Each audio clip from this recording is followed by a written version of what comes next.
संगीत रागी जी। क्योंकि वो नफरत की रुमाना राजनीति करने आते हैं। जी एक मिनट भदौरिया जी, उन्हें बोलने दीजिए, उनका समय है। आइए प्रोफेसर साहब। रुमाना कहाँ रुमाना आ रहे हो, कभी अच्छी बात बोलते भी हैं। जी जी आप भी रागी साहब प्लीज आइए, रागी साहब प्लीज आइए। रुमाना, सबसे दिक्कत क्या है ना कि आप बात पूरी होने से पहले आप बीच में आ जाती हैं, और ये बहुत ही गंदी तरीका है। मैं आपको जर्नलिज्म नहीं सिखा रहा हूं, लेकिन ये बहुत ही असभ्यता का प्रतीक है कि मैं अपनी बात खत्म तक नहीं किया और आपने काउंटर क्वेश्चन करना। सर मैंने पहले पॉइंट पर आपके काउंटर किया था, आपने कहा था पहला पॉइंट, फिर आप दूसरे पॉइंट पर आ रहे थे, तो मैंने आप एंकर हैं तो आप अपना बोलना शुरू कीजिए, आप ही प्रवचन देना शुरू कर दीजिए।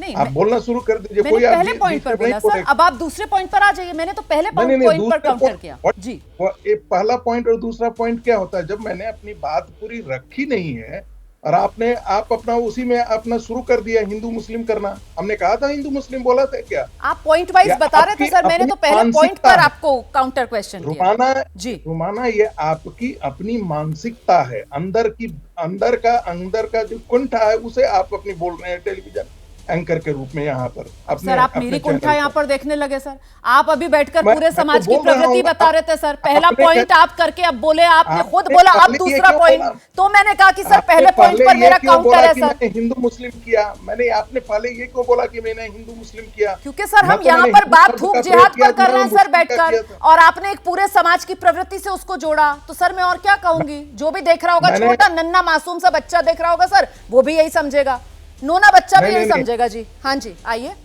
तो आपको मैं तो ये नहीं कह रहा, मैंने तो हिंदू मुसलमान किया नहीं था, लेकिन आपकी अपनी कुंठा है तो मैं उसे पीड़ित नहीं, आप मुझे बोलने का मौका दीजिए, ठीक है? बोलिए ना, अपनी बात रखिए, वही मैं कह रही हूँ, आगे आइए जी।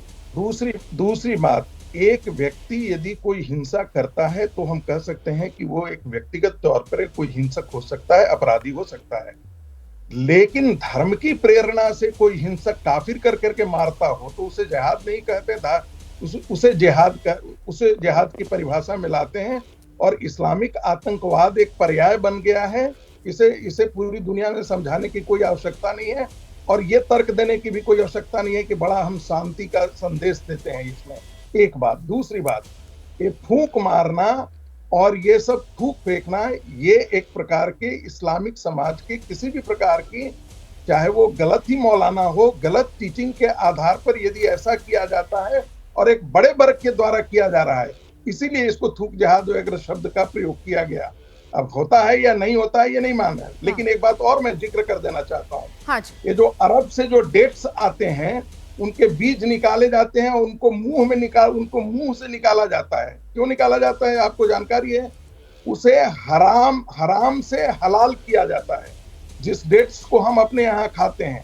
अब वो कैसी चीजें हैं कि एक व्यक्ति मुसलमान के मुंह में जाता है और उससे बाहर आ जाता है, मुंह में नहीं जाने से पहले वो हराम है, और यदि मुंह से बाहर निकल करके आ जाता है तो उसे हलाल हो जाता है। तो ऐसी स्थिति के लिए, थूक के लिए, इसीलिए ये जो जब समाज की प्रवृत्ति बन जाए, उस प्रेरणा से हो जाए, तो जरूर कहा जाता है कि एक समाज की प्रवृत्ति है, इसलिए उसकी कानून है।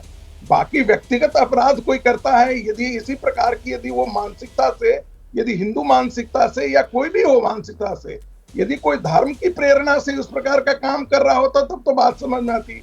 एक और बात कर देता हूं, जो डोमिनेंट ट्रेंड होता है उसी के आधार पर किया जाता है। अपवाद को नियम और नियम को अपवाद के रूप में परोसने की कृपया मत करें एंकर महाराज। होगी सर आपकी बात पूरी।